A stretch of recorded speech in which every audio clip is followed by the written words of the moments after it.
वास्ते दुध आउंदा खास गिलास च। तुहानूं पता गिलास बड़ा बच्चियां ने ना दुआले लवा के ना उहदे फुल शुल बनाया हुंदा बड़ा खूबसूरत।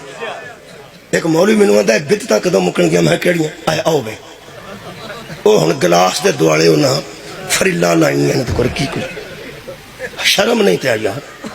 मुंडा गल च सेहरा पा के बे और मैं छड्डो पर 100 बंदा जो आए है ते असां भी सेहरा इहदे सिर ते इस वास्ते रखिया है कि तुहाडी इज्जत एक दे हवाले होण लगी। एक निशान दईए गले च हार पा देना सर रख देने, एक निशान दईए कि ऐ दूल्हा है। वैसे 100 बंदा मेहमान है लेकिन वो एक ही है जिहदे हवाले तुसी इज्जत कर रहे। ते इत्थे मैं जिन्ने यार बैठे ने ओड़ियां बीबियां बेचारियां आईयां ने पानी पियान। साडा एक रिवाज है इत्थों दा कि पानी बच्चियां लैके आउंदियां ने, वो फिर लाग शाग बने ने। वो फिर मैं क्या उन्हें गिलास के दुआले ना कोई फ्रिल शिल ला के कुछ मोती शोती ला के तो दसिया है कि गिलास तो इतने 200 लिया असा, पर आ जरा ना गिलास ये वखरा है तो वखरे वास्ते वो एक है, वो एक है।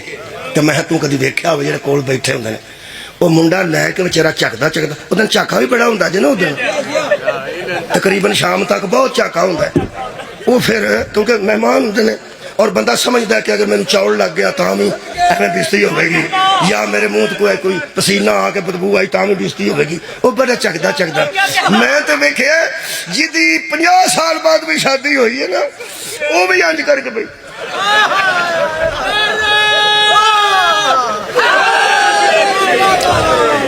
यारा जिन्नी देर तक मेहमान होंगे बहुत ध्यान नाल रहिंदा है। जिस कदी गल्लां सारा दिन भैड़ियां करदा लेकिन शादी वाले दिन मैं तां आंदा उस दिन बड़ियां बड़ियां खूबसूरत छोटियां छोटियां गल्लां।